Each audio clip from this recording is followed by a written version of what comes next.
para você que ama ler, que tal inscrever-se no canal do Clube do Livro da Associação Tocando em Frente? Aqui você terá acesso gratuito a vários títulos. Inscreva-se, curta e compartilhe. Seja muito bem-vindo!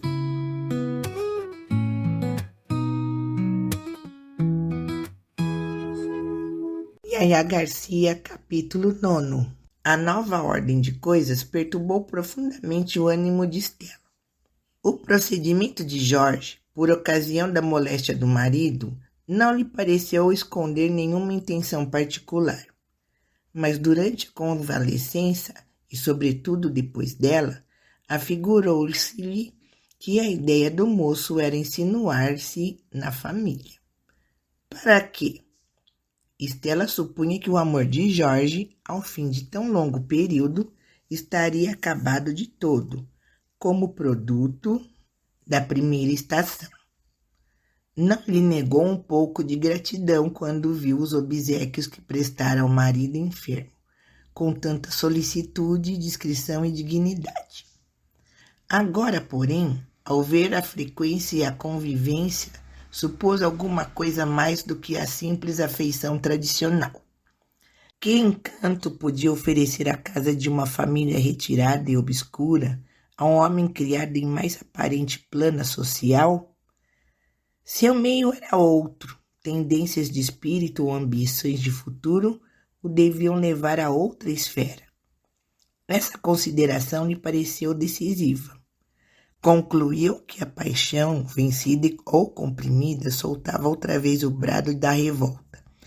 E se assim era, Jorge devia estar pior que em 1866, porque então os sentimentos rompiam com violência e sinceridade, ao passo que agora o seu principal aspecto era a dissimulação. O amor, se amor havia, trazia já os olhos abertos e dispunha da razão. Destouvado, tornava-se cauteloso e sutil.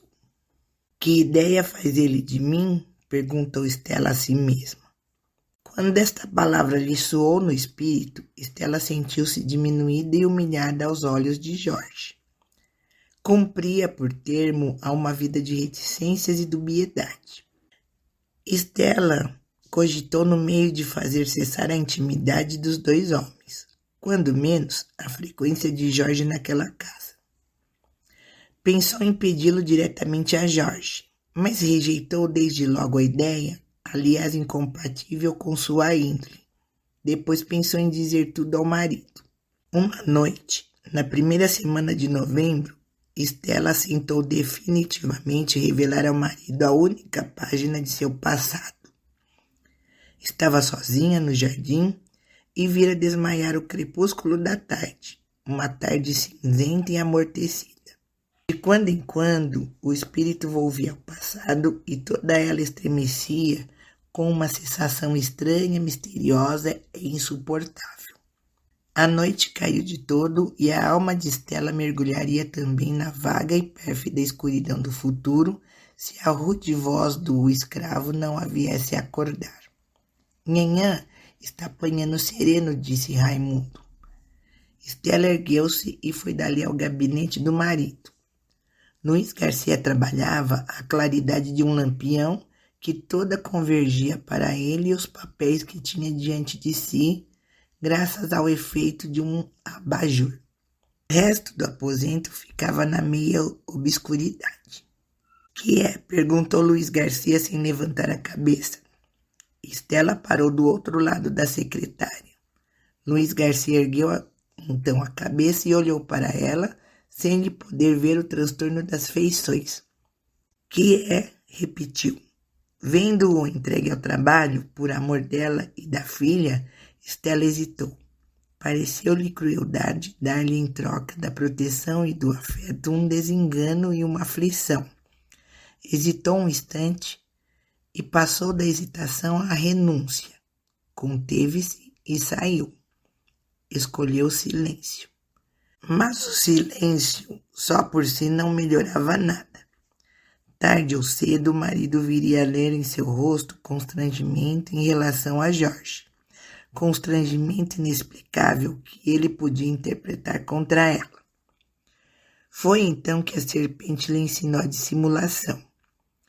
A necessidade deu-lhe a intuição maquiavélica, isto é, a ocasião não consentia um rosto franco, sinceramente hostil, mas um ar ameno, uma cordialidade de superfície, friamente cortês, mas cortês. Desse modo, salvava-se a paz doméstica e era o essencial. Ao mesmo tempo, mostraria a destimidez de seu coração, capaz de afrontar todo o artifício do outro. Com o tempo, verificou Estela que o procedimento de Jorge, se alguma intenção escondia, não a deixava sequer suspeitar. Não lhe parecia já dissimulação, mas abstenção. Ele próprio a evitava. Fugia às conversas longas, sobretudo às conversas solitárias. Era respeitoso e frio. Com efeito, Jorge não havia cedido a nenhum plano preconcebido. Ia à feição do tempo, metia-se por um atalho, sem saber se iria dar à estrada reta ou a um abismo. Nenhuma preocupação lhe ensombrava a fronte risonha e plácida.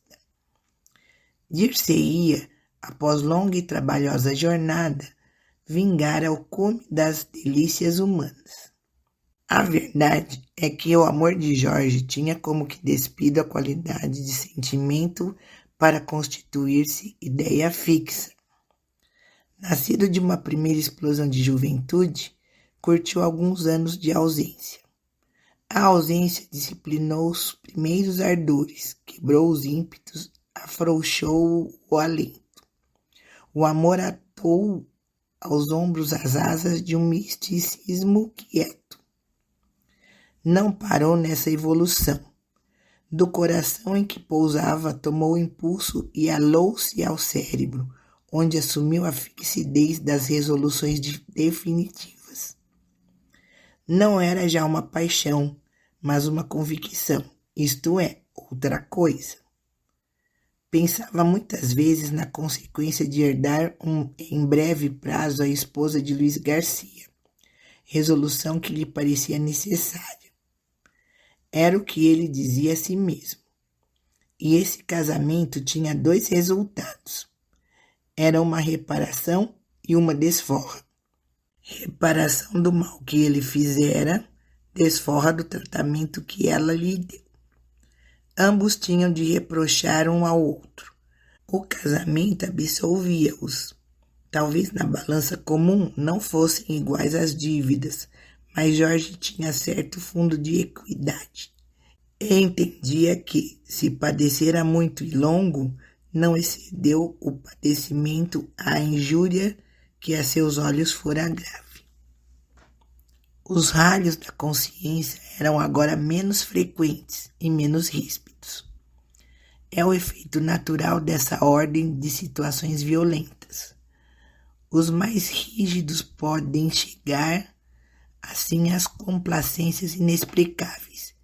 E o que é hoje nobre repugnância é amanhã hesitação pueril. Jorge não ficou estranho a essa lei do costume. De si para si, julgava-se inocente porque era impassível, esquecendo a letra do decálogo que não defende somente a ação, mas a própria intenção. 2 circunstâncias perturbaram, entretanto, o espírito de Jorge antes do fim daquele ano. A primeira foi a assiduidade de Procópio Dias, que lhe pareceu pouco inexplicável. Procópio Dias era recebido com agasalho mais cordial do que ele. Em relação a Jorge, o procedimento de Estela era cauteloso e apenas afável. O de Yaya era de algum modo medroso ou hostil. Uma e outra pareciam alegrar-se quando Procópio Dias assomava à porta. Era uma expressão diferente. Este acompanhava-as às vezes nos passeios ou conversava-as largo tempo, fazendo-as rir com uma espontaneidade que não tinham a falar com Jorge. Obedecia aos desejos da madrasta e aos caprichos da enteada, quaisquer que fossem, com tamanha tolerância e bom humor, que fazia despertar o outro sem o saber. Jorge atentou nos ditos e ações do intruso, e com o tempo veio a tranquilizar-se. É um celibatário necessitado da companhia de mulheres, disse consigo. Procópio Dias não parecia outra coisa. A atmosfera feminina era para ele uma necessidade. O ruge-ruge das saias, a melhor música a seus ouvidos. Graças à idade, Yaya era mais familiar do que Estela. Às vezes chegava a judiar com ele, excesso que o pai ou a madrasta reprimia, e reprimia sem necessidade. Procópio Dias não manifestava nem sentia o menor despeito. Achava-lhe graça e chegava a fazer coro com ela. A segunda circunstância que projetou alguma sombra no espírito de Jorge foi justamente a hostilidade de Yaya Garcia. Que diabo fiz eu a essa menina? Perguntava Jorge a si mesmo. Durante a moléstia e a convalescência do pai, Yaya tratara Jorge com muita gratidão e cordialidade. Algum tempo depois começou a diminuir essa aparência, até que cessou de todo e se converteu noutra coisa, que visivelmente era repugnância com uma pontazinha de hostilidade. Luiz Garcia viu logo a diferença, tanto mais fácil de notar quanto que Estela. Se não era já tão expansiva como nos primeiros dias, tratava ainda assim o filho de Valéria com uma afabilidade que salvava as aparências. A única exceção era a filha. Não deixou de a advertir. Ponderou-lhe que Jorge era filho de uma pessoa a quem eles deviam estima e de quem ela mesma houvera uma recordação póstuma. Que essa circunstância devia atenuar a antipatia, se Jorge lhe era antipático. Yaya ouvia e calava-se, emendava-se num dia para reincidir toda a semana. És uma estranhona, disse uma vez o pai, depois de lhe repetir a advertência. Podia ser estranhice. A vida que Yaya tivera durante largo tempo dera-lhe o amor exclusivo da solidão e da família. Mas no caso presente parecia ser alguma coisa mais do que isso. O rosto com que recebia Jorge não era o mesmo com que via outras pessoas. Jorge às vezes chegava quando ela estava ao piano. Yaya interrompia-se habilmente, fazia gotejar dos dedos umas 3 ou 4 notas soltas e divergentes e erguia-se. Se ele ia conversar com ela e a madrasta, Yaya tomava a parte mínima do diálogo e esquivava-se cautelosamente. Não sorria nunca se ele dizia uma coisa graciosa ou fazia cumprimento. Não animava nunca a adoção de qualquer projeto que viesse dele. Não lia os romances que ele lhe emprestava. Se era convidada a dizer o que pensava de um ou outro desses livros, fazia decair os cantos da boca com um gesto de indiferença. Não falava nunca de Jorge. Aparecia-lhe o menos que podia. Esse procedimento constante, não afrontoso, porque ela o disfarçava, impressionou o espírito do moço, que não lhe pôde descobrir a causa verdadeira, ou pelo menos verossímil. A verdadeira causa era nada menos que um sentimento de ciúme filial. Yaya adorava o pai sobre todas as coisas. Era o principal mandamento de seu catecismo. Instigar o casamento com o fim de lhe tornar a vida menos solitária e porque amava Estela. O casamento trouxe para casa uma companheira e uma afeição. Não lhe diminuiu nada do seu quinhão de filha. Yaya viu, entretanto, a mudança que houve nos hábitos do pai pouco depois de convalescido e, sobretudo, desde os fins de setembro. Esse homem, seco para todos e expansivo somente na família, abriram uma exceção em favor de Jorge. Sem mostrar maneiras ruidosas, aliás incompatíveis com ele, era menos reservado, de mais fácil e continuado acesso. Não foi, porém, esse primeiro reparo que produziu em Yaya a notada mudança. Foi outro.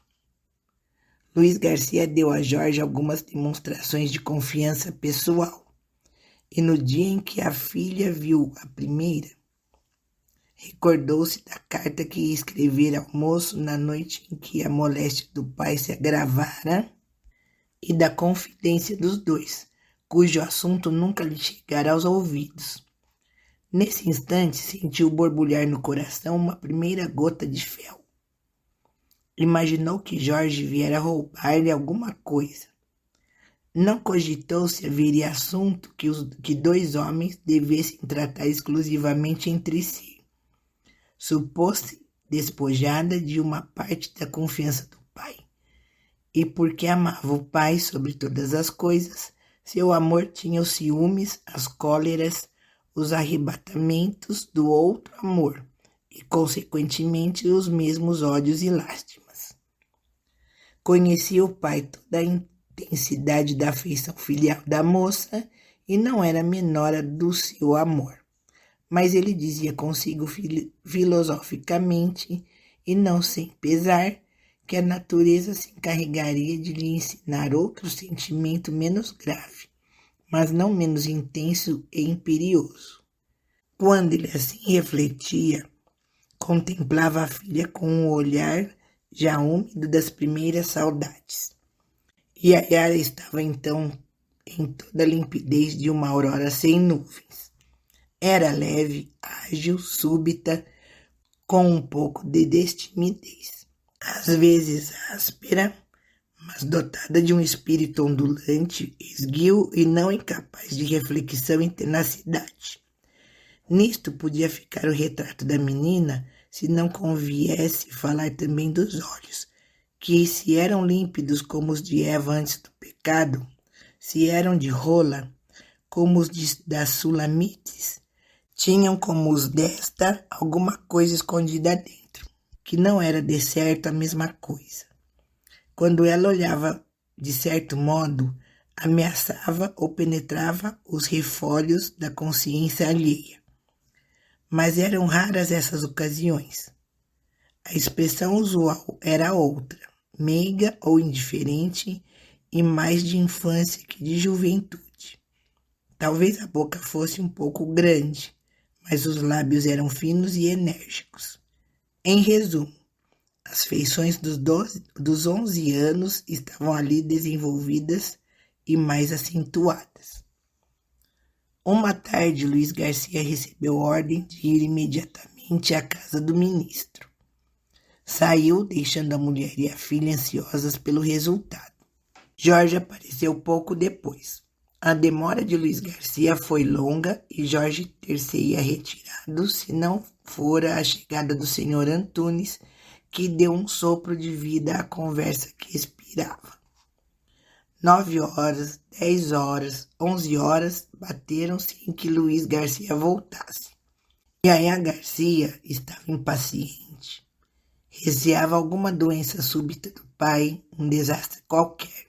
Eram 11h15 quando este entrou ofegante porque viera depressa, tendo encontrado Raimundo, que, ouvindo as ânsias da moça, saíra a encontrá-lo e a dizer-lhes. Yaya tirou-se-lhe aos braços. Medrosa, disse Luiz Garcia, abrangendo-lhe a cabeça com as mãos. Sentou-se um instante para repousar. Com a mão esquerda comprimiu o coração. Logo depois ergueu-se, chamou Jorge e foi até uma das janelas. Conversaram em voz baixa 10 minutos. Disse-lhe que talvez fosse obrigado a sair no fim daquela semana. Tratava-se de uma necessidade de serviço. Salvo uma hipótese, a viagem era inevitável. Yaya não tirava os olhos de um e de outro. Despediu-se de Jorge, dando-lhe as pontas dos dedos. Foi no dia seguinte que Helena lhe disse que talvez fossem obrigadas a sair por algum tempo. Ouvindo a notícia, Yaya compreendeu a confidência da véspera e ficou consternada. Ela era a última que a recebia e o primeiro fora um estranho, um intruso. Esteve quase a dizer um inimigo. Nenhuma palavra do pai, nenhuma comunicação direta. A última. Esse ressentimento exagerado era o próprio efeito da organização da moça e outro sim de sua educação quase solitária. Para afastá-la de Jorge não foi preciso mais. O despeito apoderou-se imediatamente dela. Se até ali pouco lhe havia falado, esse pouco diminuiu ainda com o tempo, fez-se quase nada. E essas duas forças, uma de impulsão, outra de repulsão, tendiam a esbarrar-se no caminho de seus destinos.